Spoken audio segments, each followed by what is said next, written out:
And then this section is dedicated to a project known as Braddock Tiles.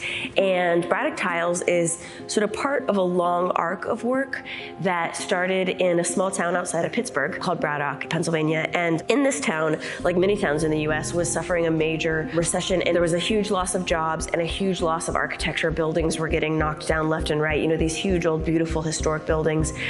And so there was a mayor at the time that was kind of asking like artists and farmers and different people to be involved and see if they could actually save some of these buildings. And so I got invested in this church, and it sort of became a project that was about how do you repair an old building, stop it from being demolished, and repair it in such a way that the community is engaged, that people, are part of the recreation of it, that it employs people, that people are able to learn and kind of, teach each other things as it's going along.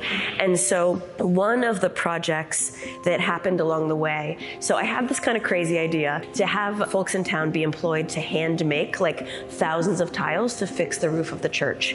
And in the process of kind of starting the tile studio and fundraising, what we realized is that the kind of most important thing was actually to do the tile work with folks that were coming out of the Braddock Youth Program. So there was like a youth program, and you could like sometimes age out of the program before you were necessarily job ready or kind of ready for the world. And so we created a program that kind of taught like soft skills and job readiness skills, and got people kind of ready to focus on craft, or to focus on team building, or just different ways of kind of working together through the creation of these decorative tiles. And that program ran for about 3 years, and then a few different kind of forces came into being, and I realized I was actually ready to pass on the building and that the building needed to have a new life. And so in that time, I had also come to understand I was very, very interested in addiction and incarceration and intergenerational trauma, and in helping to interrupt cycles of intergenerational trauma. At the same time, and this was kind of a big realization, I learned that my family were actually directly involved in the slave trade and in enslaving people.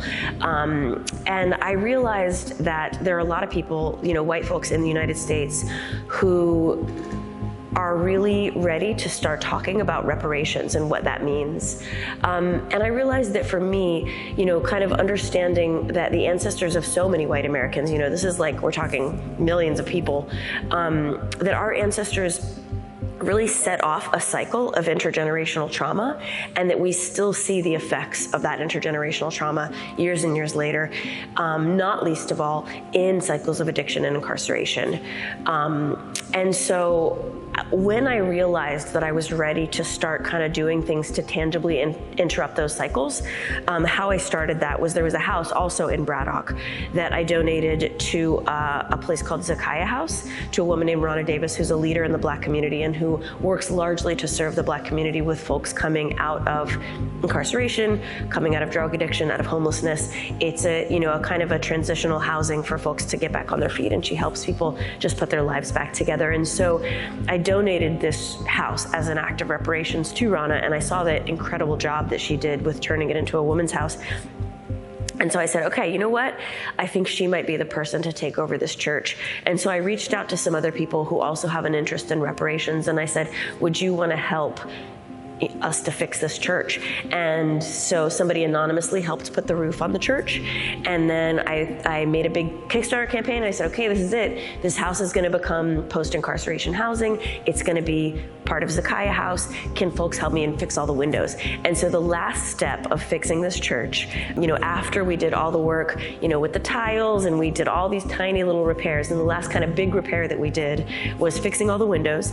And the church is now being handed over, and it's going to become a space called the Sanctuary, which is going to be housing for folks coming out of prison, and it's going to be able to help families stick together, because sometimes the prison system actually separates families, which perpetuates those cycles of trauma. And so this is going to be a space that's about bringing people together and giving people the ability to heal.